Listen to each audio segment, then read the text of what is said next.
And you are listening to the Old Tube Radio Network. How do you do, ladies and gentlemen? Greetings to you, Wherever you are, for music and the latest news from home and from afar, the station for you is OTR, Old Tube Radio. the station for you is OTR. And wherever you are, we hope the station for you is OTR. That's the Old Tube Radio Network.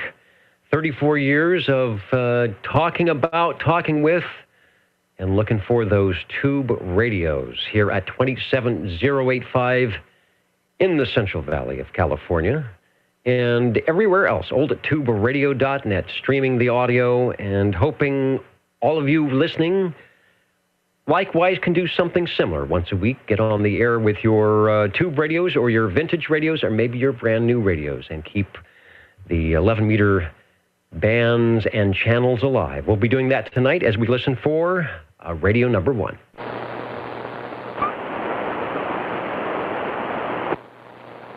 All right, the audio is really weak there. Try it again. 45. The audio is excellent that time. Hello, Paul. That's Falcon up there in North Fork. I think you got it dialed in, sir. Back to you. Yeah, you never know about these things. Sometimes they are, sometimes they're not. I hope it's still making it. Anyway, I want to check in my Palomar Skipper 73C.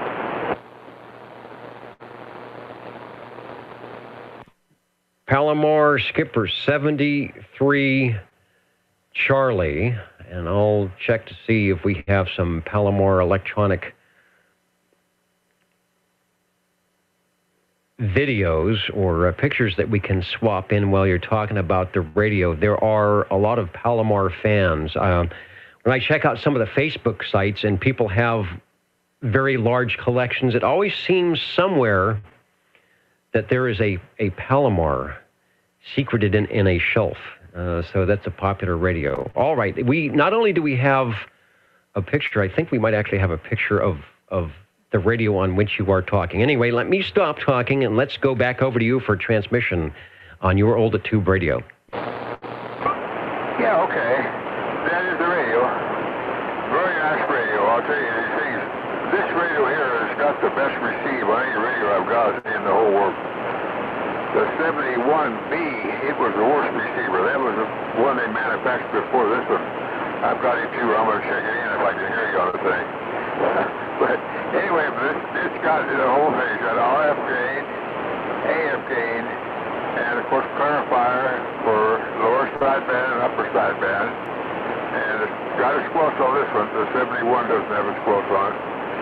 Anyway, then it's got A&L off, AM, SSD on the left-hand dial, right below the meter, and 23 channel. Anyway, that's it. It's a real pretty radio, and it's got 13 tubes in this thing. All right, I agree. Real pretty radio. We're talking with Paul, who is up in North Fork. It's up in the foothills about 40 miles or so north and east of my location. Tells you how well his signal is doing. He's on the Palomar Skipper 73C. If you're at oldtuberadio.net, you'll see a picture up the top of your screen. If you're on the video, that's the shot that we're showing, and it actually is a picture from Paul's collection, the radio on which he is talking. What's cool about that, it looks as though they've made the radio match, and I don't know if you have the matching amplifier, but there was the Palomar Skipper, Palomar series of amplifiers, and it looks like they've really made it match that with the chrome case and the way the front and the meters are on that. So pretty cool there. Over.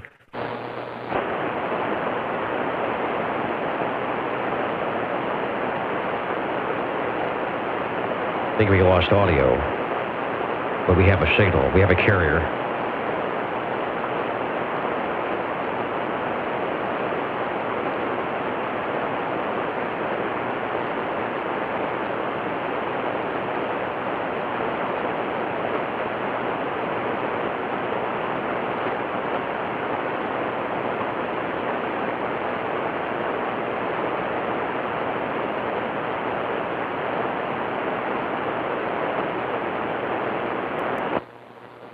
All right, Paul, don't go away. I know the meters sometimes are dimly lit on the Palomar. You had a good signal, but no audio on that. So back to you. Keep an eye on the wiggle meters. Take a short transmission. Make sure we're still working on the audio. Over. Okay, it's working right now. I'm watching the meters now. I wasn't watching them before. Does that sound better? That sounds better. It sounds good. That radio has really good, crisp audio. It's got good highs and good lows, and a decent signal as well. But the last transmission, the audio didn't come through at all. So just keep an eye on the wiggle meter there. I can't tell from the picture. I may have another view if it has a modulation meter, but I know that meter is similar to what's on the Palomar Skipper amplifier. So if you see it wobbling a little bit, you are doing well. 1973 and 74, and obviously with the model number, this was probably their last in line of the 73 series. 75, 76, it would have been a 40-channel radio if they had that. But I'm showing that this also does SSB sideband as well. Real good sideband. This thing is really easy to tune and everything. It's an unbelievable radio. They really did a good job on this one. The 71, the receiver was so bad on it, they didn't go real good. But they made it from 71 to 74. You're correct on that. But like I say, it's a super radio. Real proud to have it. Back to you, Dennis. All right. We're proud that you are checking it in for us tonight. There is the front view of the radio so we can see the nice ergonomically correct controls. Front fire speaker, there's the meter. And it looks like there may be on the very, right side of the radio next to the meter. Is that a modulation light that blinks at you? No, that's a sticker that says P on the thing. It doesn't do anything. It's just sitting there. Okay, just let you know who made the radio, like a Helicrafters logo, a little red letter H. That is a typical sideband. It has the 15 watts PEP, which is basically like the 4 or 5 watts output. That's your PEP, 4 times 4 would be about right. AM and SSB, one of the few SSB radios that we get. Obviously, we get a lot when the Browning Mark IIIs check in. And as Paul stated, a 13-tube complement. And typically, when they had the sideband or the product detector or something, they needed an extra tube to make that work. And I'm just looking to see if it says that it's crystal controlled. I would think in 73, 74, it's probably synthesized crystals, but they are working well. Radio number 1, the Palomar Skipper 73C. We don't get a lot of them out there, but when we do, it's a treat. And I do believe that Tyler in Alaska is a big fan of the Palomar radios. And when he checked in, when we had some skip conditions, he was on his Palomar. So for all you Palomar fans, we'll ask Paul, Mr. Falcon up there in North Fork, to take another transmission. A good choice tonight, Paul. Thanks for the Palomar. It sounds great. I hope you will be able to listen to it on the replay on the archives. Back to you. Definitely. I've got a problem here. I don't know what it is, why it wasn't modulating for the time. But, you know what? I'll clean things up. Hopefully it'll work good next time. Anyway, this radio sold for $395 back there in the 70s. So it wasn't a giveaway radio. Anyway, thanks a lot for checking it in, Dennis.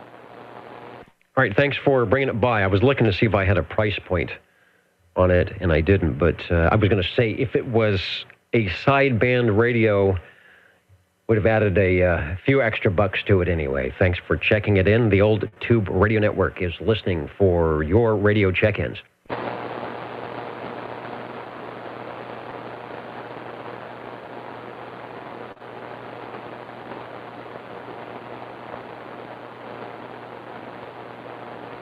Station. And the station, go ahead. Yeah, it's SWN 93. I want to check in my old Johnson Messenger 223 tonight. Okay, fans of E.F. Johnson will like that. And I want to wave a hand to Mark out there in Conover, North Carolina. I agree, Mark. It has been a while since you've checked in. I think... Is it your posts I see with all the culinary stuff occasionally out there that make me hungry? little donuts and things. I don't know what it is, but anyway, I think some of your posts are causing me to gain weight. Anyway, Mark, good to have you in listening tonight out there in Conover, North Carolina. Also, I see SWL 85 is listening online, and we did have your proxy checked in, but I'm going to put an X. There you go. I put an X in the square so that you are official. Thanks for checking in. Same way with Sam, SWL 48, who checked in via the crossband. Make sure we get everybody in there, and I did get you checked in, Sam, as well. The order of business is radio number 2. Radio number 2 tonight is Louie on the E.F. Johnson Take a Transmission, and we'll see if we can find a shot of your radio here. Check. Yeah, this same old one. This one here doesn't have the modulation light. You know, the other one that I seen that you had has the modulation light. This one doesn't. Okay, that's good to know. That is the radio that I will feature in the video and up on the picture. So how do you know you're modulating? If you don't have a modulation light, there must be some way you know you're talking on that thing. Well, it's a click. I guess there's a relay in there that tells you when you key up and when you don't key up. Yeah, I think that's electronic switching, but there's probably a little bit of clicking or something that goes on. And depending on how the nice large S-meter works, when you key down, you might be able to see a little bit of movement on that. But let me tell you, you are doing just fine. The audio is good, the signal is good, and if you're monitoring at Old Tube Radio Network, you're probably a little bit confused because of the delay. But everything else is working fine. And next transmission, we'll check out your Channel 11. Larry, radio ham guy who used to work at E.F. Johnson, mentioned that if there was one fault of the Johnson radios, or of that radio, would be the crystals. He said they tended to drift. So we'll find out how accurate you are, or how close you are to 27085 on your next transmission. Over. Check. I don't think there's anything wrong with it. It might be off maybe, I don't know, maybe 1 or something like that because of it being not as hot as I would have liked it to have been, but let's just say I think it's real close. And you would be correct. It's very close. Within the 700 cycles, I think the FCC allowed for crystal drift. You are 27.085.2, which is where my zero beat comes in. So that's basically very close to being on frequency. No delta tuning or VFOing necessary on the Messenger 223. How do you, I know you are relatively new to the old tube radio sitting on the desk. How do you like that so far? Oh, I like it. It is really a nice radio, you know, for what it is, because you know, it's like I would say my second radio, but my first one working. There, go ahead. Okay, and that speaks well enough. It keys up all the time, where we call them a daily driver. You could use that. Although I know it doesn't do sideband, and you like to hang out on lower 38. But for the AM side, you could key that up anytime and not have a problem.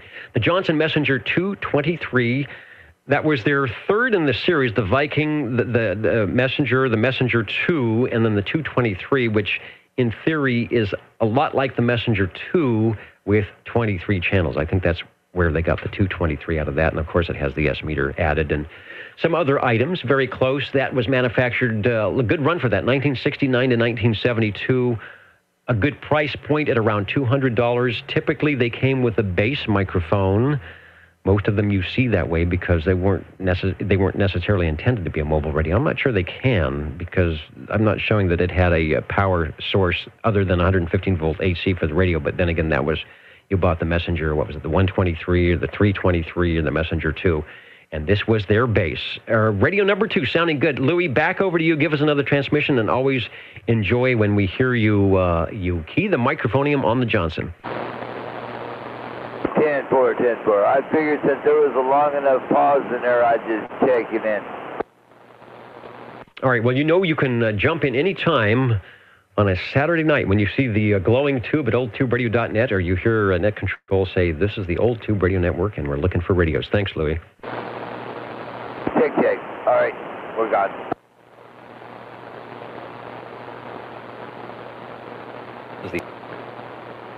office. Thanks, Louis. And on the video side, watching in tonight, staying warm up there in New York, the mighty KUH Brian in the Radio Shack tonight with, Brian's got a good mix between the older Drake equipment, and I can't remember if I saw a TS-2000 on his radio desk or not, but he's got things covered for sure. And then, of course, 396 out there in Nashville, waving a hand to all the SWLs and old tube radio operators alike. We are looking for Radio 3, but first the Jingle Singers are tapping on the glass, saying it's about time we told people musically who we are. How do you do? Ladies and gentlemen, greetings to you. Wherever you are, your favorite spot on the dial by far is known to you as OTR, the Old Tube Radio Network.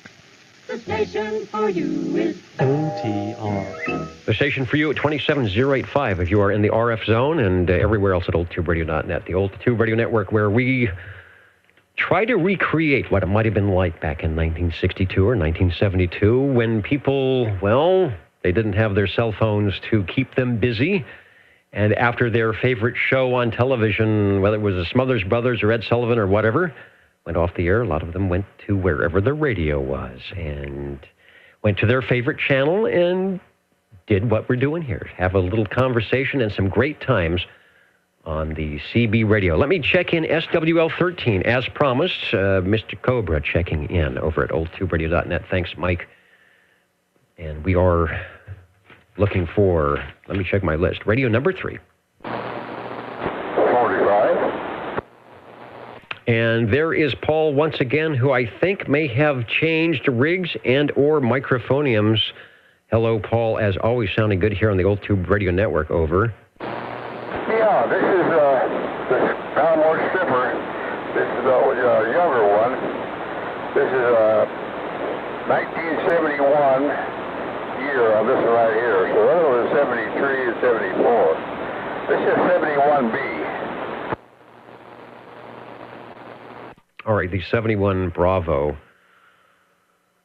Okay, they've got two Palomars here. Let me see if we have a 71B advertisement. Let me put that up for if you're at oldtuberadio.net, you'll see that. And then on the video, we'll take a picture of the radio here in just a moment or two. 71B. Now, you were mentioning the receive, so if I recall what you said, this one isn't quite as sharp as the 73. Over. Yeah, I didn't get all that. This is the opportunity to try to get you in better. Once I get it tuned in, it's just a little better to tune. You got to tune the clarifier for AM on this thing, and of course, AFKN and RFKN have to be tuned also. I think you got the radio. That's from the gentleman in Alaska, I believe. Is that correct? That is correct. I just switched over to a picture of the radio, and I'll put that up on the video, but that's from Tyler, SWL 59 in Alaska. He's actually checked in the net here, went back at when the cycle 24 was on the downswing, we would get a little bit of skip from up that way, and Tyler actually used, I think, this radio here that we're seeing to check in with us, and he is a big fan of Palomars. This is the 71 Bravo, 71B, and that sold for $390. So it's about the same price. I'm going to say 72, and that also has the 13 tubes as well. Audio is just as good as the 73C on this. I'll listen in again, kind of do a better evaluation, but I'm thinking transmit-wise, good as the 73C. Over. Well, it's got the mic game on the front of the radio there, so I'll turn it up here. I'm hoping see if it gets any louder. That's all the way up, and right here is where I think it's looking good on the meter. I hope that gets close. Yeah, you got plenty of mic gain. The 73C might have been a little cleaner on the audio, but this one is certainly loud, and I don't think you need to turn it up anymore, as I'm starting to hear a little bit of breath noise coming in, but nice and loud. And like I mentioned before, you are not real close to me here, 30 or 40 miles away, and still putting in a looks like an S9 signal with nice audio. From Palomar, do they call themselves Palomar Engineers? What I should do is put up the advertisement again and see if they've given us any little interesting nuggets to talk about. But first, let's go back to you for another transmission. Okay, we just got a Euphonics microphone, a ceramic microphone. And this is definitely a stock mic. It's got the same emblem on the microphone, so it's definitely a stock mic for this radio. I don't know why they went to Turner, or else maybe this Turner on the 73 got snuck in there, and I didn't get the right mic. Who knows? But I know this is the correct one. So anyway, it's a nice-looking radio like the other one. Just a super big radio. All copper chassis, too. This is all hand-wired with a copper chassis. So they did the right thing, 100%. Anyway, back to you, Dennis. Good sounding radio. Palomar, one of the companies that was out of California, Palomar Instrument Company, they did more than just radios. Out there in Escondido. The ad says, right, for a free, complete catalog at 563 North, looks like Citrando Parkway, Escondido, California. And they even list in their advertisement the Southern California dealers out there in San Bernardino, Reseda, Cypress, Glendale, Whittier, Valley Radio Center, where you can actually get these radios, which is a way a lot of them were sold through the dealers. Transmitter and receiver sections use the same crystals. Crystals supplied for all 23 channels, and they give the tube complement and the weight, and says, compare any radio, the price of Palomar Skipper 71B with that of every imported SSB AM rig. So they were going after the import. Remember, this is 1971, 1972. It has sideband. The import rigs, of course, they're talking about, I'm sure would be specifically the Yaesu, the 101 series. Any of us who were around then were working sideband, 16 upper and lower. The radios, those radios, the Yaesus had the VFOs. So people were moving above channel 23, of course, and making things very easy. So it was making things a little tough for people that still were producing things FCC type accepted with crystal controls. So they wanted to make that add point that you could compare them to the imported guys and do quite well. And I'm pretty sure at 389, the Yaesu 101 series was a little bit more than that. Back to you, Paul, for a transmission on radio number 3 for us and your second Palomar of the evening. Yeah, okay. The chassis or the case on this thing, they're all just a little bit different. This one here's got a lot of chrome, not as many of the air holes and everything as the 73. And if I'm right looking at the old Skipper 300, it's identical to the 71. Anyway, enough of that. Thanks, Dennis. All right, thanks for bringing by the Palomars. We have not heard some Palomars for a while, and it reminds us how well the transmitters sound on that. And like you said, on the receive anyway, as they went later in the model, and especially the 73C that you checked in first, you mentioned it's one of your favorite receivers. There it is. Looking good and sounding good on the old Tube Radio Network. Real radio's glowing in the dark. We are at the top of the hour, and Jingle Singers to tell us what we need to do for radio number 4. How do you do? Ladies and gentlemen, greetings to you. Wherever you are, the friendliest station for you by far is known to all as OTR, the Old Tube Radio Network. the station for you is OTR.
let's see who's listening in tonight over in the digital side. Out in their radio rooms, maybe you all are checking in some tube radios where you were at. Hello to Fresno and the local guys. Hagerstown is still in. Dallas, Georgia, of course. Utah, listening in on the portable. Hello, Ray. 9960, shoot and skip from Hendersonville tonight. Hello to Toll House. North Carolina's in. Virginia's in. Texas is in. Florida. North Carolina, Tennessee, Virginia, New York. Trying to stay warm in that very cold temperatures, but the best way to do that is out in your radio room with the tubes glowing. OTR listening for radio number 4.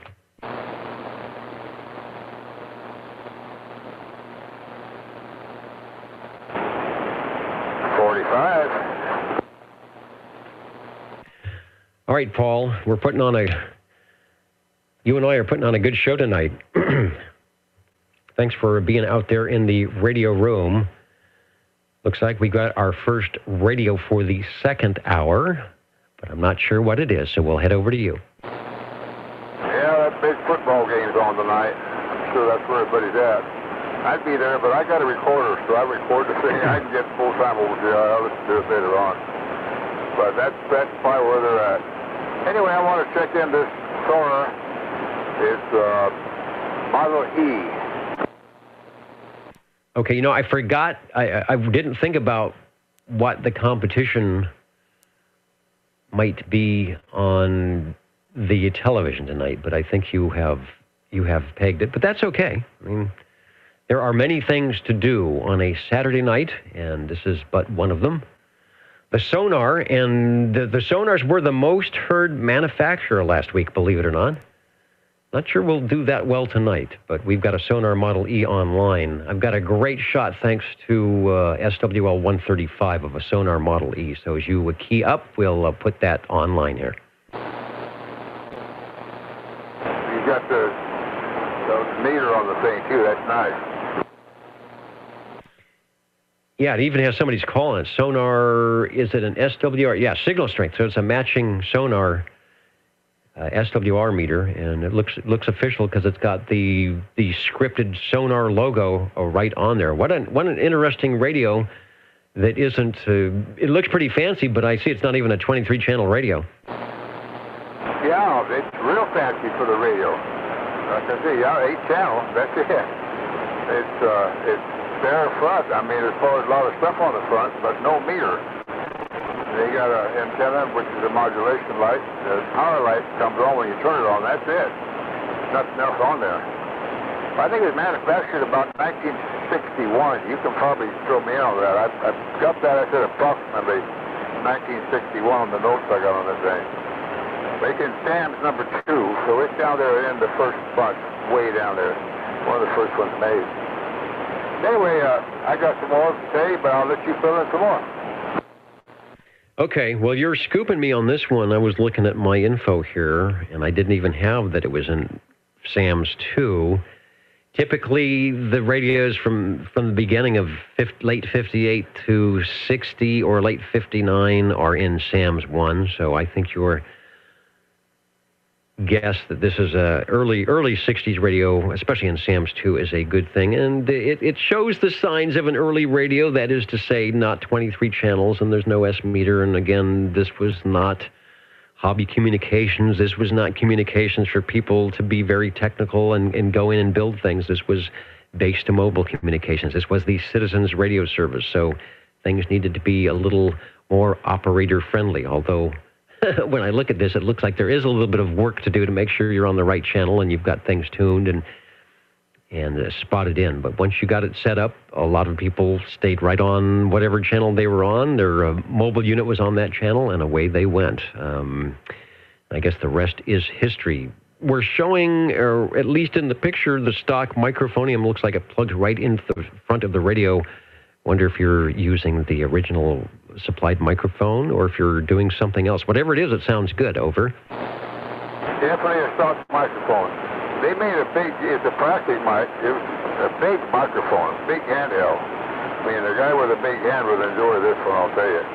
But, yeah. No, this, it's a real neat little radio. It's got a carrying deal where you can use it for a carrying handle on the thing, or you can hook it up to a mobile on the thing and come out of the top. It's a nice, pretty cool fader one. It really sticks the radio, makes the radio stick out real far out. That's what you need anyway. Anyway, I don't have much more to say about the thing. It's well ventilated, and it's probably about the same size as the General MC-11A or something like that. So they made a nice radio at the beginning, and I'll tell you what, they got fancy later on. Back to you. Okay, don't go away. We'll see how a 55-plus year radio works, stays on frequency. So I'm going to ask you to take another transmission, and I'll do a zero beat here on the receiver and see how far the crystal has drifted. It sounds good. Sonars obviously always have good audio. We've listened to the later ones checks in, like the FS3023, and they're known for the audio. And I think you described one of the reasons why is they supplied you with really nice, even back then, we've looked at some of the early 60 radios that have those really small, what looks like a crystal element microphone or I don't know, like a ceramic element or something. But anyway, the larger Sonar microphone helps with the audio. And I think the makers of Sonar, who also did some marine radios as well, knew that you need to have some decent transducer area in that microphone to make the audio sound good. Over to you, Paul, for transmission, and we'll check out that crystal. Yeah, okay. I was and have a chance to check it out pretty close right now. Then I'll continue on with another thing I was going to tell you about on the radio. If you can hear me, back to you. All right, I hear you just fine, and we're doing good with the frequency checks tonight. I am all ready to move that dial around, a KC or 2 KC low, and I just had to go 100 cycles down to 27084.9. So basically, right on frequency. That even though those tubes might be keeping the crystals toasty warm, they are staying on frequency. Over. Yeah, I remember this was pretty close. I check them all before we go on, then I forget why I checked it. But I checked to make sure that within reason, a couple KCs will make a lot of difference on the down on the older radios. The newer radios would adjust for the older radios, but it doesn't work that way the other way around. But anyway, this thing's got a VFO on it. I don't know whether I told you that or not. And it does work well. And the crystals, I got a full bank of crystals with this thing when I'm lucky. So I'm using the crystal now. I'm not using the VFO on the thing. But it was set up real nice in that department. Anyway, that's about the size of the little radio. And I hope somebody else gets off the ball game, come and talk to you. I'm still be listening. Thanks, Dennis. Okay, and thank you. You're getting some responses from John listening in, and I agree, John. He talks about it being an Art Deco-inspired radio. Late 50s, early 60s, there was the mid-century modern look that I think we see on some of the Pierce Simpson radios. But this definitely has, with those large knobs and the rounded corners and the way they put in the lights, a little bit of Art Deco to it. So it looks good. So might be a good something for your 1940s kitchen. We've got the rounded cabinets or whatever. And I think a lot of people did that. These radios, as we know, they went from the Citizen band to Hobby Communications, much to the ire of the FCC. But they are so much fun, and could you say maybe these are the first social media long before clicking on Facebook and texting anybody? Had a lot of fun, and that's what we do here at the Old Tube Radio Network. We try to keep the fun going. Thanks for radio number 4, Paul. The Sonars sounding good. The Old Tube Radio Network looking for radio number 5.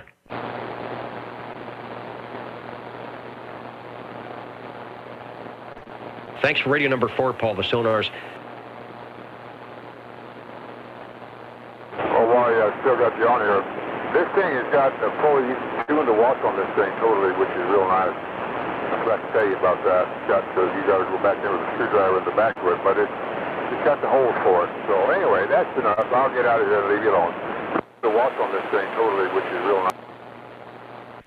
Yeah, I've noticed that on some of the early radios, there are little controls and things, engineering-wise, where you can peek and tweak controls, and even later 62, 63, 64, some of the advertisements that we look at, they even give you little hints on on how to tune up the radio. So I think the manufacturers were aware that even by that time, CB radio operators were a little bit more astute than maybe the FCC wanted them to be, and we're out there peeking and tweaking the radios, and we're doing the CB as a hobby. So that's a good thing.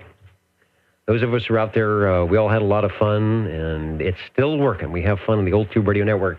Speaking of fun, the jingle singers are going to tell us where we can go on a Saturday night to have some fun.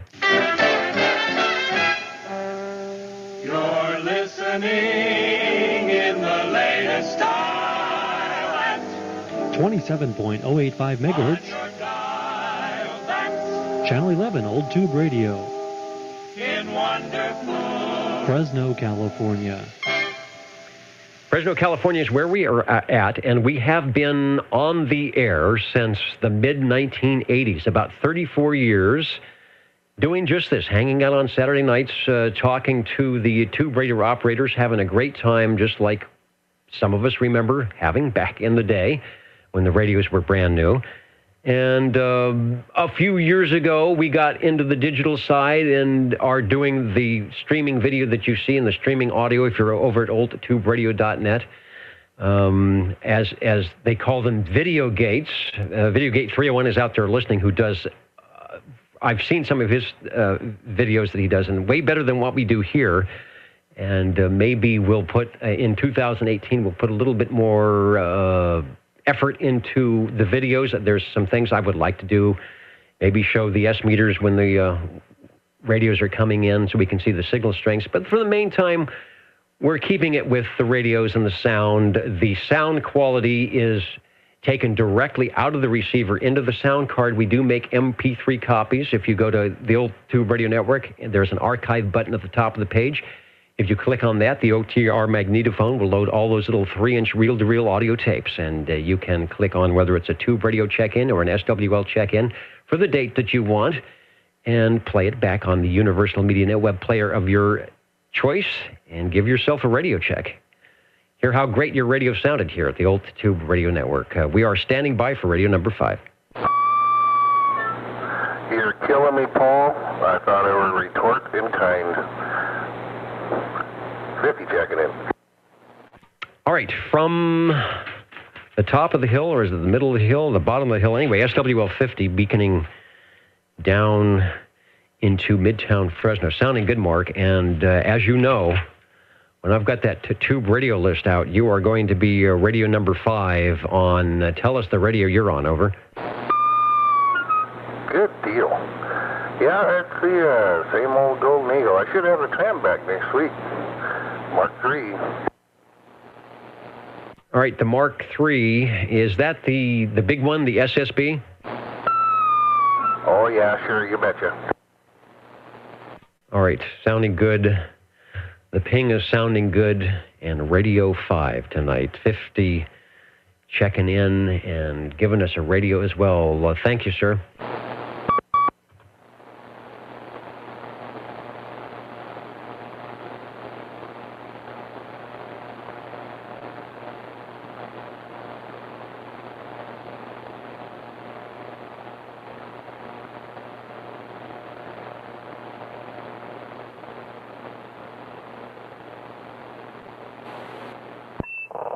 Break OTR.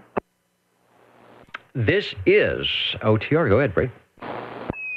SWL number 7 checking in with the Browning Golden Eagle Mark III SSB. All right, back-to-back Brownings.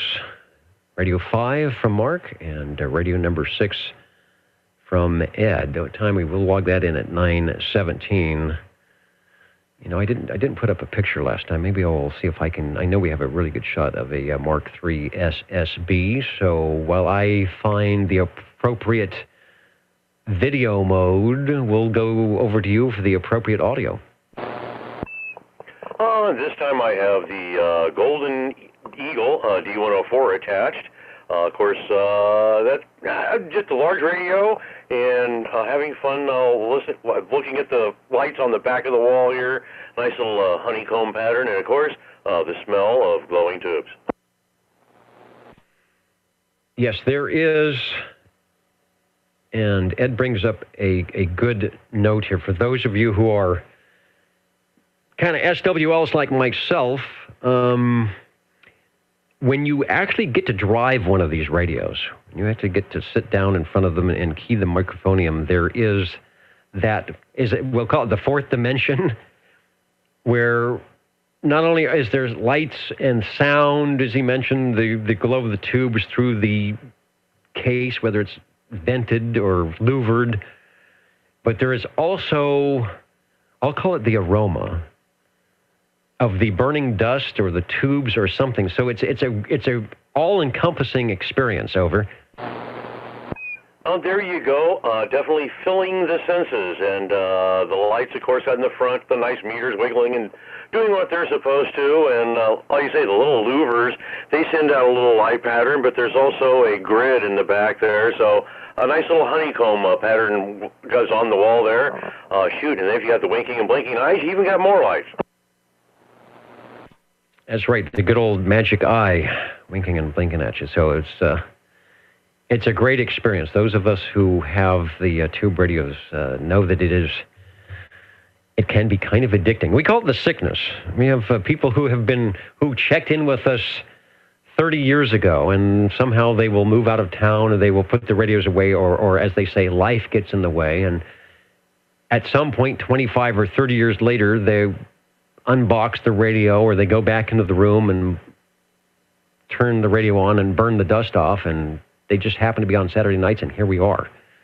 So we are here to facilitate your radio sickness, I guess. Anyway, we have a lot of fun. Radio 6, the Browning Golden Eagle Mark III SSB. Give us another transmission, and thanks for bringing it by. Oh, good to be Radio 6 with the radio sickness. I definitely have it, and I don't really mind. It's kind of one of those diseases that are a good thing. All right, with that, I'll definitely warm up a couple more tubes. All right, and some of us have it more than others. I have gone through a few sites where people are showing pictures of their radio room, and they might have a few radios, one or two. They might have 20 radios. They might have 20 radios, and they are all the same radio. They might have 220 radios. There are some radio shelves, when I look at what's on them in these pictures, I'm thinking, how are they not falling down off the wall? People are good engineers when it comes to making sure their radios are safe. Radio 7 is the item we're looking for next here on the Old Tube Radio Network.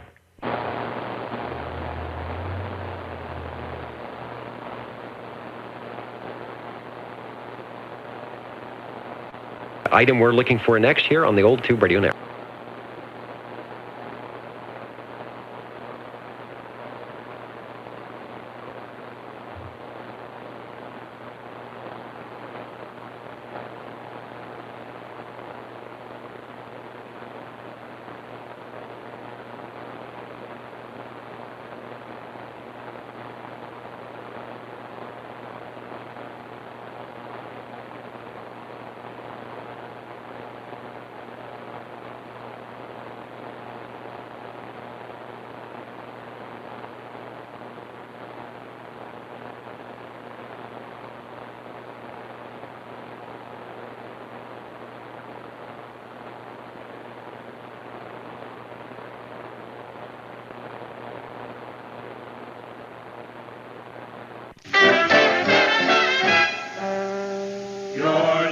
In the latest style 27.085 megahertz. Channel 11, Old Tube Radio. In wonderful Fresno, California.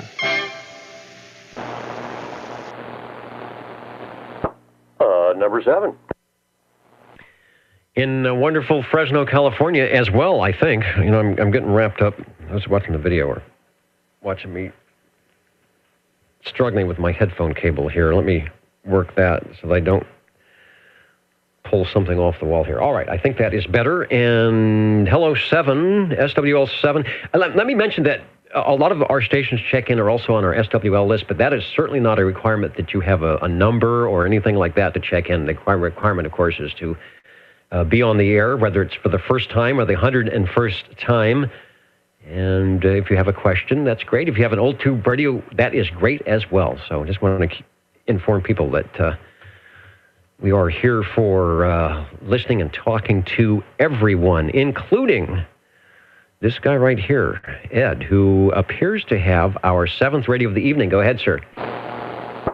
Well, hopefully this thing's working right. Well, it looks like the needle's going the right way. This is the Tram TR27 Echo with the Electro Voice 638 microphone.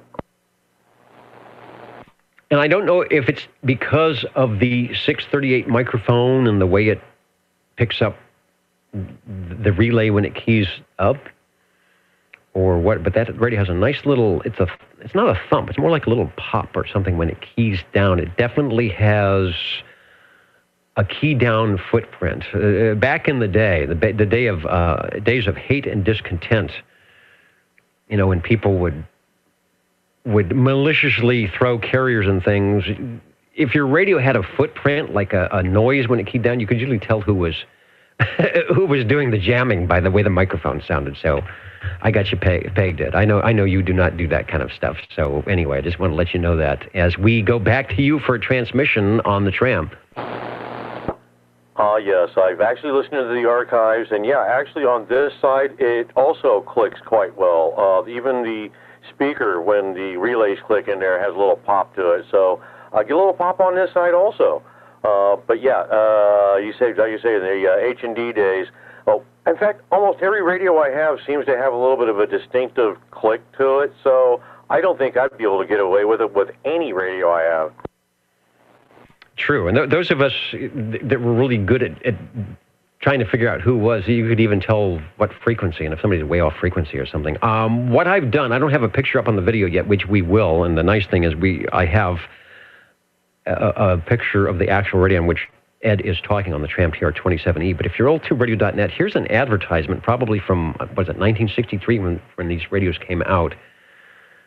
And I think this is actually showing, no, it says it's the 27E. I thought it might have been the C, but it's showing the Tram. Why not own a Tram? It's the best. Of course, that's their opinion, but back then, maybe. And what I like about the bottom of the ad, it says, now all Tram equipment is covered by a 12-month guarantee transferable to any subsequent owner. See warranty packed with your set. So the makers of Tram were so confident that these radios would work that they gave you, not only to give you a 12-month guarantee, it went with the radio, not with the operator, but with the radio, as long as you kept the paperwork. So your 12-month guarantee, even though it may have been transferred to you, Ed, perhaps it is no longer valid, but I don't think you need it because your radio's working well, over. There you go. Yeah, I think by now the warranty might be a little old, being as it was probably built in about 63, so I think a year or two has passed. Indeed. Up on the video, let me get the Tram radio out of kilter here. There we go. And this displays all its glory. We've got, the ad was in monochrome, but we've got some color here. So what's showing, sometimes my monitor doesn't show it correctly. I don't know if that's green or blue. It looks green to me, or maybe even kind of turquoisey. It's what looks like a very large radio with very large knobs, a very large speaker, and an incredibly large S-meter, over. Yes, it is. It's the big, and it is green. It is definitely green. Well, actually, it's more closer to a teal than a green, because I have a 1963 Chevy pickup out in the front of the house there. It's teal, and the colors are pretty darn close. But anyway, yes, the 5x7 speaker and the large S-meter, which is probably the largest meter I've got on any radio. Even the ham radio equipment doesn't have anything of that size. 3 inches tall, about 3.5 inches wide. It's just a large radio. So when you tell someone you're pegging the meter, they're doing some damage to everything there. I don't see indications that this has mobile cable setups. I'm assuming, I think Tram probably had something a little bit smaller for mobile use. What I do see is what looks like a tunable, your main dial there is sort of set up, right, well, I'm going to say it's not click stop, so is that correct? That means you've got another control somewhere for clicking in the transmit crystals. That would be correct. The large one is the receive tune, which is a variable, so you can slide around wherever, but of course the transmit channels, which is the smaller one down there, close underneath the S meter, close to the red button for your spot switch, that's one that shows your transmit channel, and of course it's crystal controlled. Okay, like a lot of the earlier radios, I do see under the S meter, it looks like it has the crystal or an external crystal socket where you could plug in some type of external crystal. I'm not sure what the official reason for that was. It might be if you're they might be thinking, well, you got to flip this channel if you're on 23 and click it all the way around to channel 2, where you could just flip a switch and go there. The other item is there was the CAP, the Civil Air Patrol frequencies that were, I want to say, were above channel 23. There may have been some items below channel 23, so it would allow you to put some other close by 11 meter frequency in there that you could use for business or something that wasn't in the rotatable 23, but something that a lot of the early big radios had, where you could not have to take the radio apart to add an extra crystal if you want. There is a red button. Actually, there's a red switch and a red button. There's a red button under, and I can't read what that says it is. It's under the S meter, and then there's also a red switch over by the VFO control as well. Wonder if that's anything, if you flip it the wrong way, if the radio blows up. Well, it doesn't blow up, but yeah, the one underneath the S meter is the spot switch, so you can spot where your crystal is on your transmit to your receive and make sure you're lined up correctly. The other one near the speaker there was an add-on that someone else had done, and it was for frequencies down below 1. It was a setup for going below there for some reason. Why, I don't exactly know. I guess they didn't know that there is that external crystal socket in the front, and all they would have to do is go to their crystal manufacturing company and have a crystal made, and they would have to just flip a switch and they'd be there. No internal wiring or messing up with the radio. But the radio's not messed up. It sounds great. And you are also, as you mentioned at the beginning, using the vintage microphonium as well to keep things sounding very interesting. We'll go back to you for transmission, Radio 7, SWL 7 on that. Oh, I actually have a shot. Let me do that when you take your next transmission. I've got a shot of the microphone that you are using, which adds a little bit of class to everything. Over. There you go. Yeah, I got this microphone, and I checked Turner's, D104s, and multiple ones, other Electro Voice microphones. For some reason, this radio was kind of a little finicky. It didn't seem to like the other ones a whole lot, but it likes this one. So I think I'll just leave it there. And my little modulation light is definitely blinking and telling me that I'm hitting the voice peaks. And indeed it is. I've done this on some of the other radios tonight. And if you will humor me, I will do it again, and that is I will go up to the VFO up here and see if I can zero beat your frequency. We'll see how 1963 crystals stay on frequency from Tram. Over. Okay. Is a bit off. I think it's about 4.1 or somewhere around in there. But I'll let your expertise tell me exactly where this radio resides. All right. Get the dial back so I can hear things. 4.1 is correct, 27.084.1. So I'm going to say most receivers, even if they're a little bit on the narrow side on the receiver bandwidth, should not have a problem listening and keying into that radio. Sounds good all the way around. Thanks for bringing it by. Oh, Oh, and thank you. Always like coming out here and playing with the radios when I can. Hopefully, I can get at least one more in before it's over.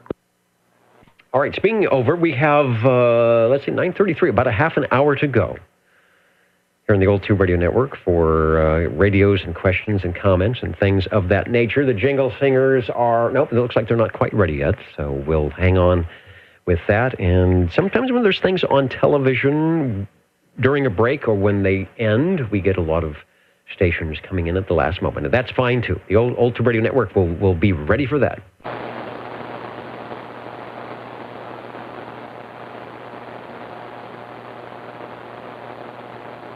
That's fine too.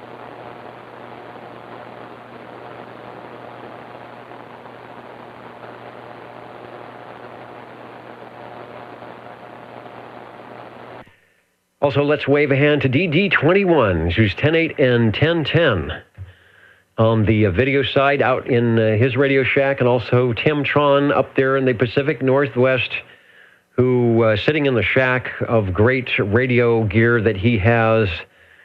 And he was going to give us a try. He brought out the big guns, the FTDX 3000 and the long wire, seeing if there was any chance that there might be some E-skip. And he's saying there's no conditions. I will agree. It's been a little bit slim pickings as we are here in the bottom, the very, very bottom of cycle 24 as we head to cycle 25. But all that means is things will be getting better. Anyway, Tim, hello to you and the rest of our listeners and viewers out there on the Old Tube Radio Network, where we are listening for radio number 8.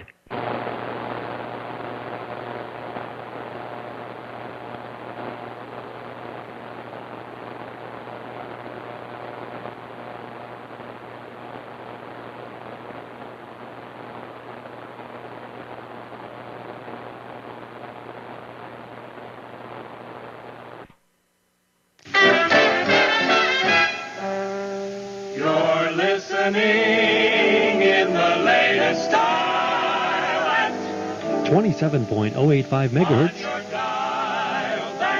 Channel 11, Old Tube Radio. In wonderful Fresno, California.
And a little earlier on in the net here, we had a check-in.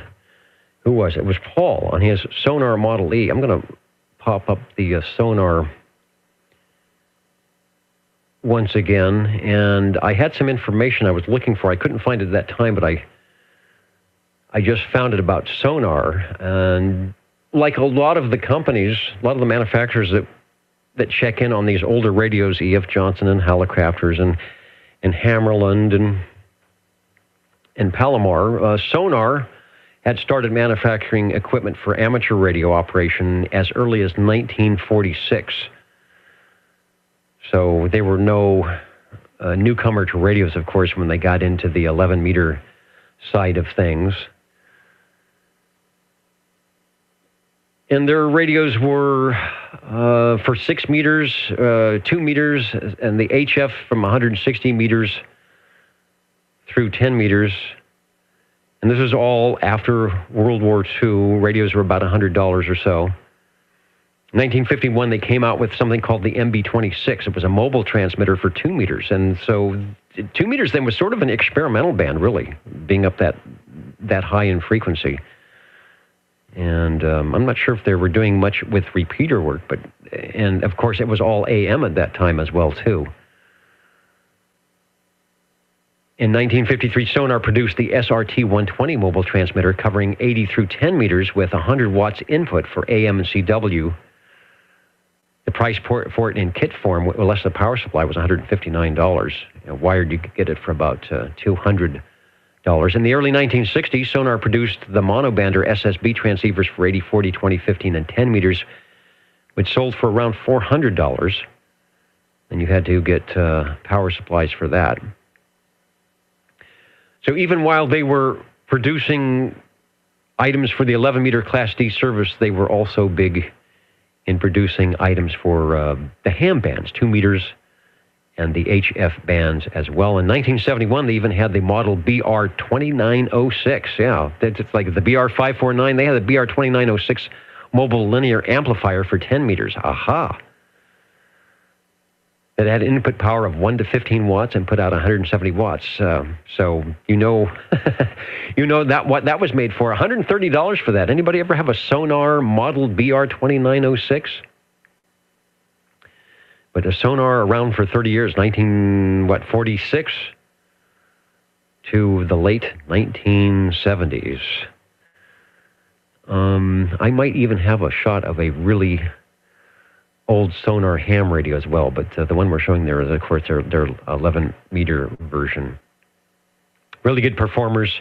They had new Vista front ends. They were extremely good receivers, and as we heard demonstrated tonight, they had some good transmitters as well. I guess the scuttlebutt is the downfall of Sonar was their prices were always just a little bit higher than other rigs, but they looked like they were pretty well built, and I'm not sure how well they were advertised, so maybe they had a problem also with distribution or limited distribution, but thanks to our tube radio operators and collectors, you can hear them still in the 21st century here on the old Tube Radio Network. We're looking for radio number 8.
Well, I guess I need to bring down the old tube radio off the top shelf. Well, if that's not a dangerous endeavor, that's probably a good thing to do on the old Tube Radio Network kind of evening. As soon as I get Ella Fitzgerald to stop singing in my speakers. Who is singing in your speakers? Hello? This lady right here. Oh, my castle's in the air.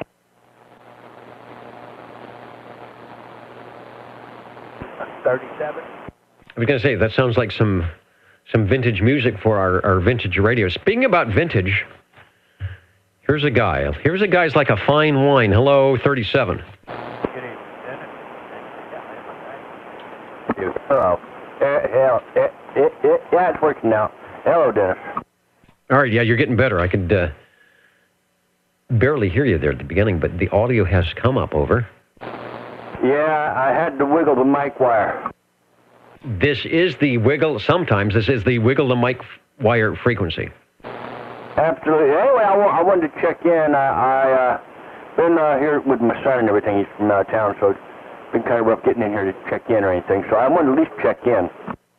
And you have done that, at least. SWL 37 is showing up on the big board, and we know how it is on a Saturday evening, and we appreciate everyone who takes time out of their Saturday evening festivities to jump into the radio room and wave a hand to the Old Tube Radio Network, which you have just done. I do appreciate you being there. I didn't know for sure, but we had to get in here. We've been here watching a good movie, but actually been watching a lot of movies. But yeah, visiting with the kids.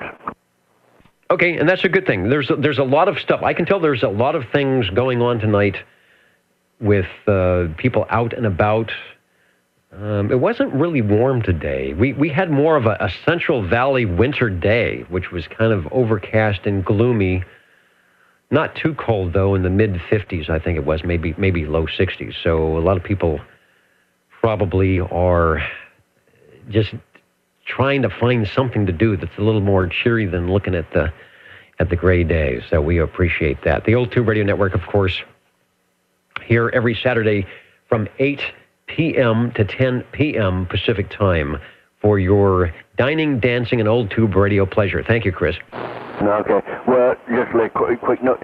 At 6 o'clock on the news on the Weather Channel, we were 4 degrees colder today than what we were yesterday. Yeah, the sun came out for a while. Sometimes that's a good thing, sometimes that's a bad thing. Since we had our recent rains, that could be a portent of lots of fog in the AM. We will have to see. Absolutely. All right, well, Dennis, hey, I got in here anyway. Next weekend will probably be better. Not a problem. Speaking of better, the jingle singers say they have a better idea on the magic that happens during the Old Tube Radio Network. What are the magic numbers? 27.085 megahertz, channel 11. Are the magic letters? OTR. Right here in Fresno, California. Radio Magic Old Tube Radio. for you.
I know I know there's something going on somewhere because even Scooter the Radio Cat is not even in here tonight.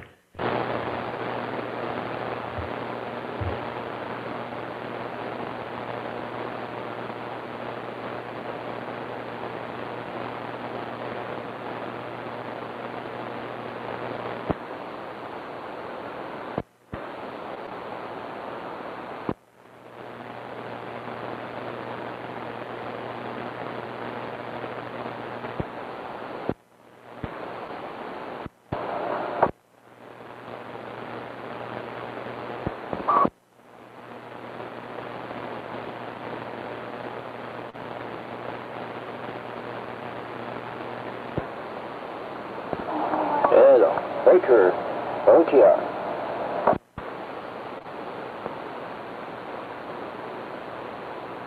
Hello.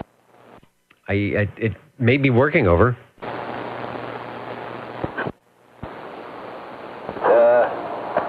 Hello.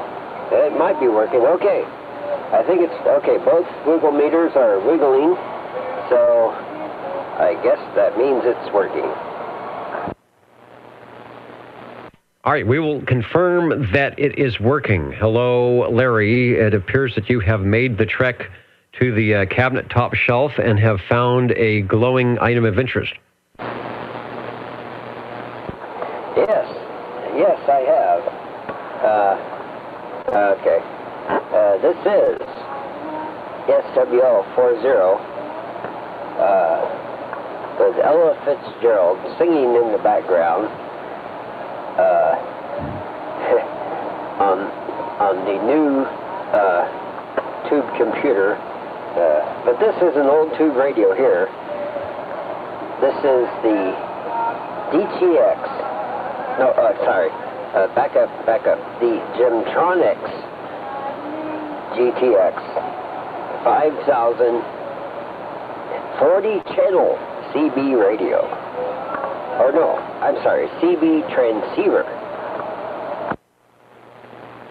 Right, sounds like you're reading it right off the front panel there. We have a shot of the GTX 5000 40-channel CB transceiver. I also read that off the front panel. Sounding good. The last of, I would say the first and the last, the 40-channel CB tube sets, there were not many of them. Of course, I think DAC was a hybrid that had 40 channels. Browning's, the Mark IVs, had 40 channels, transmit and receive. Some of them did, some of them did not. And then there was the Panasonic chassis that was shared by T-Berry, Model T, the Robin T240D, the Shakespeare Colt, and this one here, the Gemtronics, the GTX 5000 series, the 2300, I believe, was a 23-channel radio. But anyway, that was the last of the big tube radio chassis that shared with all that in 76, 77, when even at that time, probably a majority, 80, 90% of the radios had already gone solid state and fancy with clocks and really trying to cash in on the craze of many millions of people in the 11-meter band. But the good old holdout here, and this is one of them, the Gemtronics GTX 5000. If the microphone is working, give us another transmission. Roger. Okay. Yes. Both wiggle meters. So I assume it's working. And oh, by the way, the microphone here is a Turner Expander 500 microphone. It's a bass microphone, and it has volume and tone control on the microphone itself. It's a very, very interesting microphone. But it was designed by idiots, I must say. But it's very nice. And let's see. And we have Ella Fitzgerald singing Lost in a Fog from the album Hello, Love. All right, apropos song, Lost in the Fog, for our foggy mornings and evenings here. I hear it a little bit, but not well enough, and that's good because there are copyright issues, believe it or not. If we hear it too well, this portion of the Old 2 Radio Network will be flagged on YouTube for copyright violations, as we have not paid ASCAP, BMI, CSAC any dues for retransmitting program material in the musical mode. I might ask you to clarify or to update your comment about why you think the microphone was produced by less than stellar people. I wonder what it is about it that you don't like. In fact, maybe I can get a shot of that. There it is right there, the Turner, and you gave it a name, and I don't remember, Turner something, but there it is. It's a fancy-looking micro. It looks like an S meter, or not an S meter, but a modulation meter on it, and a couple of controls. So it looks fancy. I will say, for a microphone that fancy, I guess I would be expecting a little bit more in the audio fidelity department, but that could be the radio as well. But it's a cool-looking microphone. Back to you.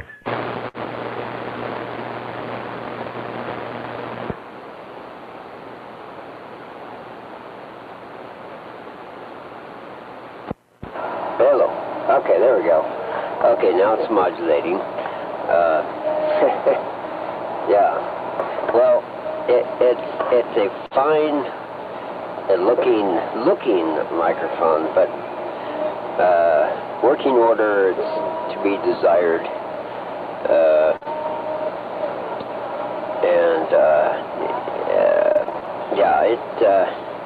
Well, it's just the plastic is it's 50-year-old plastic. Well, maybe 40-year-old plastic, and it's just, continually degrading and getting more and more difficult to key down. Yeah, those things happen, especially here in Fresno during the hot summers. It doesn't like, plastic parts don't like all that dry heat, no doubt. And there is a big push these days. It's been around for a while, but high-fidelity audio is actually catching on. There are some great Facebook sites of the high-fidelity guys that are doing that on CB, doing direct injecting into the radio to get, like the guys used to do in the amateur radios, into the balance modulators.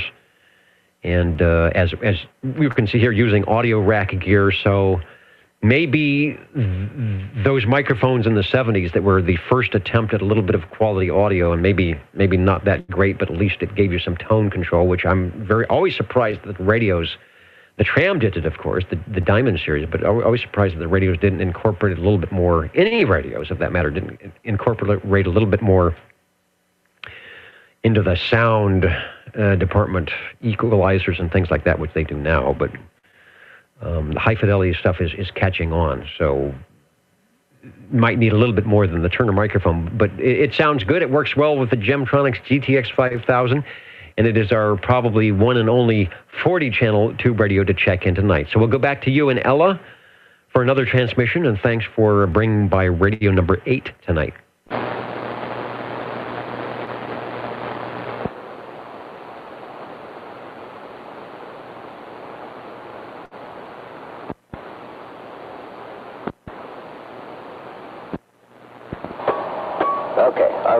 Okay, now we're modulating. Boy, I really have to pay attention here to all the wiggle meters. And I do have a Charlie Alpha Tango guiding me in my endurance to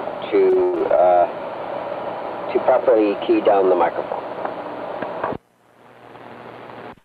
All right, well, Scooter came in earlier, but she sort of abandoned the air chair tonight.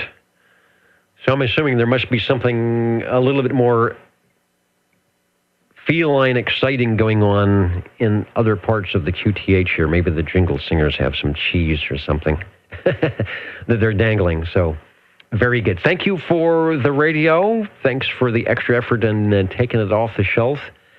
And the Jingle Singers are right here. So let's patch into the other studio.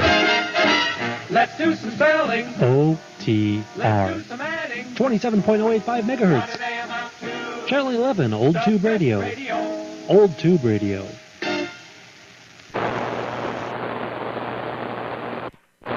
And with a few minutes left before we sign out for the evening, we're looking for Radio 9. Well, I'll try that one then. Okay, you are on at 9:57 Pacific Standard Time. Mr. Ed in his Radio Shack, the glowing part of the Radio Shack, with an item of interest. Back to you. There we go. This one is the E.F. Johnson Messenger 223. And I do believe, was that our first radio of the evening? No, that was our second radio of the evening, an E.F. Johnson Messenger 223 from Mr. Louis. It sounded very good. You know, my headphones are still giving me problems here. The weak link, you pull the wire, you know, anybody who wears headphones knows you pull the wires the wrong way too many times, they'll stop working, and they're pretty much impossible to fix. Let's grab a shot. You know what I'm going to do, and I think you said that you have the one without the modulation light, and so did Louis, but because we showed that prior, I'm going to pop up a picture of the one with the modulation light, but we'll keep it, bear in mind that I believe yours does not have a light. Over. That is correct. This one does not have the modulation light. In fact, I'm going to have to send Rob some pictures here, because this one's definitely a little different. The little metal pieces that used to be inside the knobs there have been replaced with buffalo nickels, and it's got blue LEDs for the lights. So it looks a little bit different.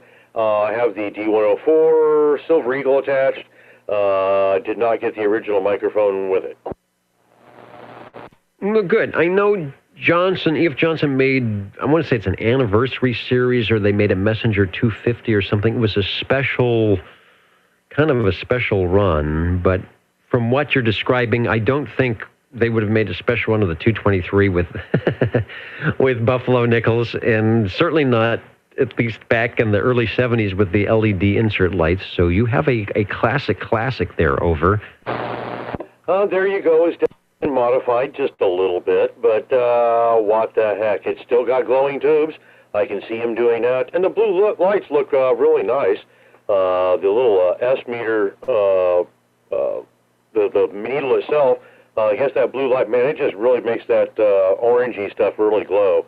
So it stands out really well, and heck, it's not too bad a little radio. Indeed, very popular radio.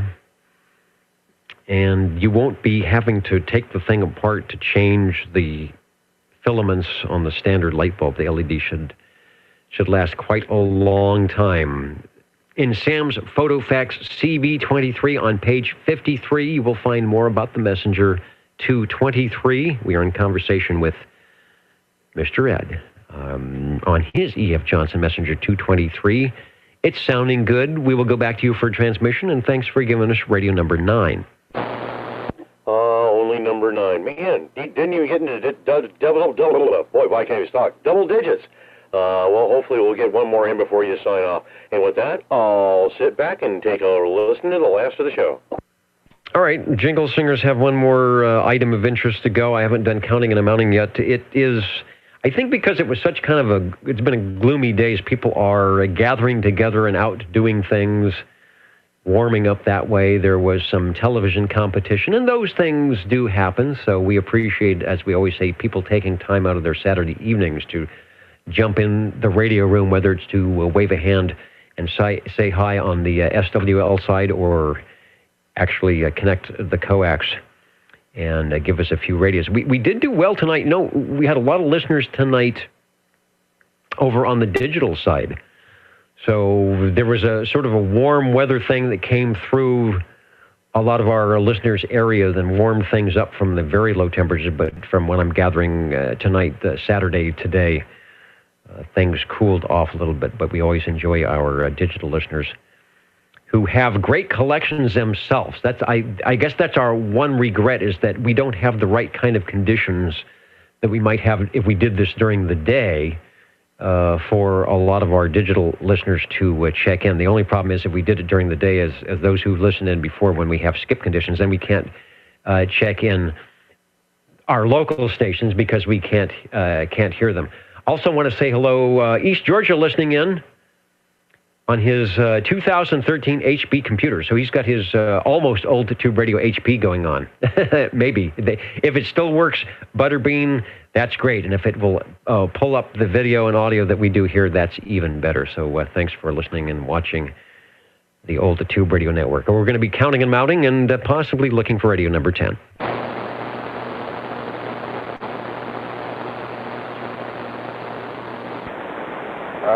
Well, how about the Content G11 as the 10th radio? We could do that. 10, the 11 as 10. Also, I think, let me see if we have to do some paperwork as well on SWL 47 at the microphonium of his Gonset. I know that voice. You can't even fool me on the Gonset dynamic crystal carbon microphone, whatever it is. So we'll get Michael checked in that way, and then we will go back to you as I go into our archives and see if I can find a G11 over. Wait a minute. So you said you were going to go back to the paperwork, and that put a big smile on my face. Actually taking it all on paper. I thought it was a joke until I could hear you rustling paper around in the background. That's great. I like that. That's old school. Just like these radios. But anyways, greetings from the radio lounge where conditions are great. Whether it's cold outside or whatever, there's no excuse. You just, I think everyone needs to Saturday night. You got to light a fire with some very warm and hot radios, which this one is. It's a Content G11 for your listening pleasure. Gonset G11, and we were talking about earlier radios, how you can tell they were the first. And this has got all the markings of a first issue Sam's PhotoFax CB1 radio. There is no S meter.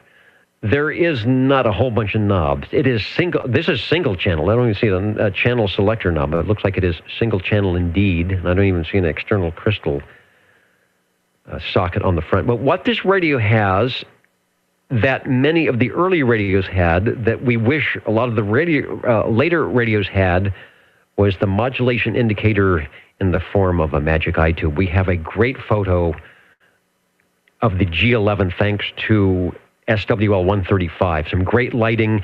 Somebody mentioned earlier about the glowing, the tubes glowing through the cabinet. If you're looking at the video on the, is it the right hand side? I think everything's reversed for me.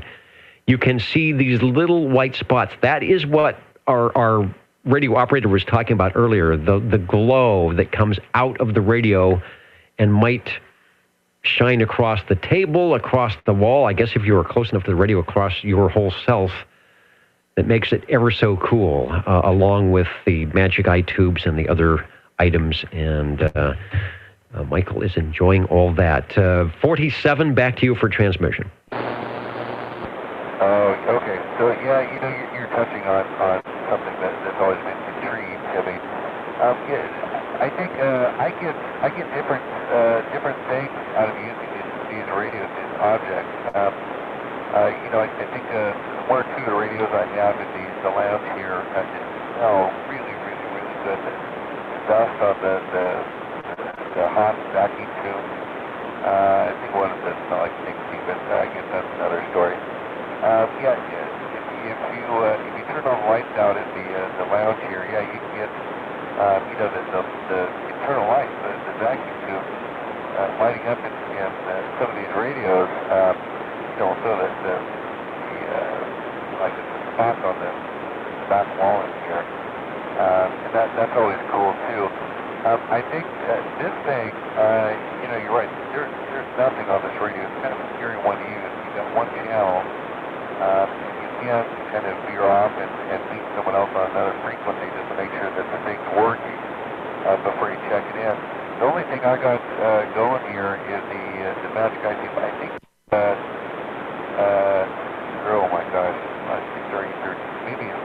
5. You're going to have to enlighten me on that. But that's basically the only thing you have to sort of tell you that yes, indeed, your radio is working. This radio, I wouldn't like talking about it. I know at one point in time, this Magic iTube on the thing was actually partially covered. I think brand new. There was something I think from the Magic Island. Basically there was a plastic cover on the Magic iTube, and you could you could only see the bottom half that was opening and closing, like the Pac-Man. I think every radio I've seen, unfortunately, that plastic island is broken off, and you can see the remnants on it on this particular radio. But the Magic iTube does look good, and hopefully it's semi-functioning because I scream into this microphone. Okay, and I was going to remind you to keep screaming into that microphone to keep your audio level up so our SWLs can hear the glorious sound of the Gonset G11. I switched over. You talked about the 6ME5, which is indeed the tube, and we are showing the tube in its entirety. But what you are seeing and what is facing out towards the front of the radio is the top of the tube, where you have the green illumination that indicates no audio or lots of audio, or I guess in this case, it's some type of more voltage, because that window, that little V window is used for tuning in radios. It also used for audio indication, as yours is. But I wanted to let people see that actually is a tube that is mounted horizontally, probably on a little board in there that sticks to the front of the radio, and then they cut out a little hole in the front part of the radio so that you can see the top of that tube and get your audio indication such that it is. So, yeah, it's good that you need to scream into the microphone. That helps the tube work. The tube is telling you true, that you need to keep talking loudly. But I just wanted to grab a shot of that tube, since this is the Old Tube Radio Network. And tubes do glorious things, even if their only function is to just let you know that you're talking. Back to you. I got to ask you, I'm kind of curious. I've always had my eye out for these really, really, really cool old Venus radios from the late 1930s, early 1940s. Some of the things actually do have the similar Magic iTube, where you're looking at the top of it. I'm curious. You said you had a Gonset, what was it, 76? I think it was, and even maybe a reel-to-reel player somewhere at your location there. Did your other Gonset, did it use the same Magic iTube? I guess, in other words, how many of these Magic iTubes that we're actually looking at the top, how many different tubes were there? Was it just one, maybe 5? Or I'm sure there had to be a couple different sizes and flavors. Definitely a couple of different sizes and flavors. Again, I'm showing the top of the tube. I have a Gonset communicator. I think it's a 3. It's the 10. No, it's a 6 meter. No, I'm sorry. It's a 2 meter radio, and it's AM. And I believe it also has a Magic iTube in it. The old reel-to-reel tape recorder I had was my dad's, and this is the early '60s. It had the same, I call it the Pac-Man style of tube. When we check in a radio like the Robin T123, that is a different style. I don't recall the tube model number, but in that instance where you have the two green lights that come together from the top and the bottom, we're actually looking into the side of the tube for that. On this one, we're looking to the top of the tube. That one, we're looking into the side of the tube, and there were a few others that were used for indicators of some sort. So it may have been cheaper to do that rather than have meter movements. Maybe it was a little bit more rugged. I'm not exactly sure, but that was it's like a fashion look. Think about it as a fashion look. If you look through your old Sunset magazine and all the ladies are wearing a certain hat or all the guys are wearing a certain tie, I think back in the late 50s and 60s, this tube was the fashion look, and that's the way I'm going to describe it. Oh, that's nice. That's definitely nice. Well, this particular G11 is definitely possible. It's probably, is it the prettiest radio? I wouldn't describe it as mint, definitely not. Although it doesn't have any, what was Buffalo Nichols, I think, as radio. It doesn't have any points on the front, although one of the dials is definitely missing. The volume dial is missing the center cap, like an aluminum cap, plastic dial. Maybe I should stick sort of something in there just to make it fancier. To make this bad guy move, I have to scream, and this is definitely pushing me beyond my comfortable limit. So maybe on that, I'll send it back to you. Yes, this IC was working when I yell into the microphone. So I think on that, before I have an absent back, I'll send it back to you. Thanks for letting me check it in. All right, and thanks for checking it in. That is why we are here. It is, wow, it's 15 after 10, so jingle singers are ready, counting and mounting is ready, and we made double-digit radios, so it's probably a good item to sign out now. And we still have a lot of listeners online at oldtuberadio.net who are staying up late with us. Some of you are staying into the early hours of Sunday. Mark is still hanging in from North Carolina, where it is 24 degrees. So we are helping, emanating the glowing tube. If you're at oldtuberadio.net, you will see the glowing 6L6 tube. Unfortunately, that will be unglowing here in just a little bit. But I hope you have enjoyed our radio tonight, and we will do a recap of that. Thanks, Mike. Good performance there on the Gonset G11. I always like radios manufacturers checking in when I have that manufacturer here in the room. And some of my early radios, the Gonset communicator, picked up for $2 at a ham fest and actually made an AM contact on the thing on 2 meters. And I've got a couple of Gonset G76s that I made some AM contacts, believe it or not, on 75 meters back in the mid-'80s. I picked both those up for $25 each, a great radio. So I had a lot of fun on my Gonset radios, but neither, at least the 76 doesn't have the Magic Eye, but the other one does. All right, let me make sure there are no other comments, criticisms, or otherwise items of interest before we sign out for the evening on the Old Tube Radio Network.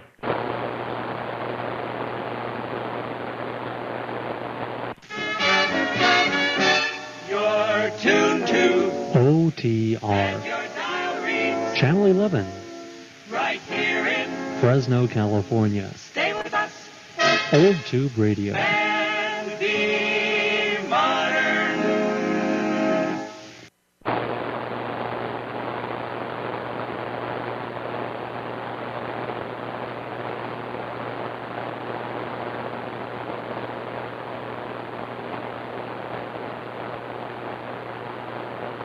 I'm sorry, quick question. This is the quick question frequency. As I see the Old Tube Radio Orchestra is getting ready for the fanfare, which I know you will enjoy. Go ahead. Oh, definitely enjoy that. So your communicator, was that the civil defense version? It is the civil defense version. In fact, mine, I thought it was up on the shelf behind the audio rack here, but if it is, I don't see it. It is the civil defense version. I can't remember if it actually had the civil defense logo on the side, but I know for sure it is bright yellow, and it has a carrying handle on it. Okay, now here's the main question. Did it have its yellow bag that came with it, the canvas bag? Oh, no, it did not. And I picked it up at the Fresno Amateur Radio Club Hamfest. And, you know, like the story of the little kid that is bidding on the auction that's bidding on a bicycle, and he keeps getting outbid. You know, another bicycle comes up and he keeps getting outbid, and finally it's the last item of the auction, and it's a bicycle. And so the kid bids $2, and everyone around just shuts up, and the kid gets his bicycle for $2. Well, that was me with the Gonset communicator. It was it was an auction. And I must have been the new guy, the new novice, and the radio came up for $2, and I was the bidder, and I got the radio. Over. That is a fantastic story. I'm glad you shared that. Okay, thank you. All right. So, speaking of a fantastic story, Ladies and gentlemen, Thank you, Mr. time now Announcer. for the current OTR totals. This will be the current and final totals as we wrap up. Wow. They are loud. They're playing extra loud because they know Mike is a horn guy there. Let's see. What did I say? Current and final totals. On the SWL side, we had 11 check-ins on page 1, 18 on page 2. Wow, 15 on page 3 and 16 on page 4. It was a very good night for SWLs. That's 60. And there's still a lot of people online listening in and staying warm. And we had some people stop by tonight that we haven't heard from a long time. Thanks, Mark. Enjoyed having you on the big board tonight. North Carolina still in Tennessee, Alabama, stations from California, South Carolina, Utah, Dallas, Georgia, Maryland, people watching in on the video. And, of course, we will archive all of this. So if you are out there wanting to know what your radio sounded like tonight, you can go to the archive page, and it should be up there all ready and toasty warm when I put all the items in that are supposed to be there. But in the meantime, who was our most heard manufacturer? I wasn't paying attention, but I do believe we have a tie between the Brownings at 2 and the E.F. Johnsons at 2 and the Palomars at 2. So quite interesting. We started off the evening with the Palomar Skipper 73C. There are a lot of Palomar radio fans out there, and for a good reason. Paul, you will be very pleased when you hear how well the audio sounded, not only on the 73C, but the 71B, nice sounding set. Plus they had sideband. So one of the early sideband radios, tube sideband radios, I must admit, because about 73, 74, a lot of the radios that were transistorized started having sideband as well. And in fact, that was almost a requirement. People started getting into sideband when 40 channels became crystallized and legal, even though everybody was up there before that. Louis, SWL 93, who I apologize, Louis, I missed your SWL number in the order, but thanks to Larry, came back, we got that, and you were still gentleman enough to check in your E.F. Johnson Radio Messenger 223, one of our top manufacturers tonight. The Palomar 71B was Radio 3, thanks to Paul, who's always very good at orchestrating the radios in such a manner that it's very educational. We will do a set of radios from a manufacturer or something. So, Paul, I always appreciate you putting a little extra effort into the check-ins like you do. The Sonar Model E was also from Paul, Radio 4. Great picture of our Sonar from Cliff, who gives us a lot of great pictures. And one up there right now, the Wisconsin Citizens Communicator from SWL 135. Mark, Monkey's uncle, stumbling in. He stumbled into radio number 5 tonight when he checked in on his Browning Golden Eagle Mark III SSB, but I never miss a chance to get a check-in. And that was followed by the other Browning Golden Eagle Mark III SSB of the evening with the Golden Eagle microphonium from Mr. Ed, Radio 6. Also Radio 7 on his Tram TR27E. Radio 8 tonight was a Gemtronics GTX 5000. Thanks, Larry, for pulling that one off the shelf. We appreciate it. The E.F. Johnson Messenger 223, number 2.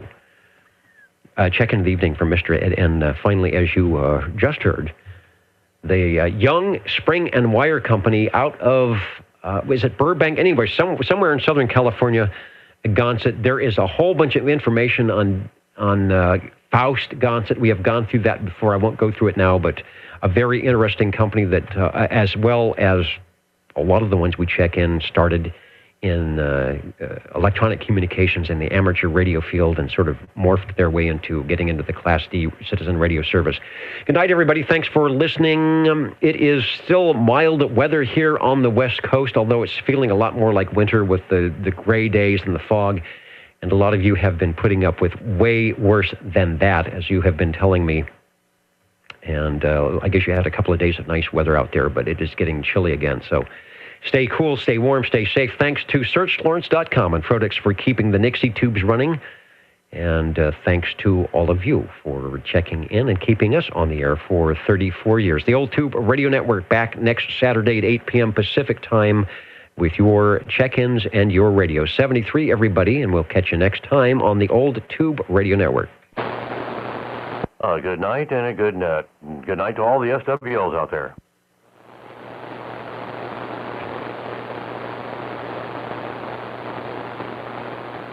And catch you later on the YouTube video. Enjoyed it. Thanks.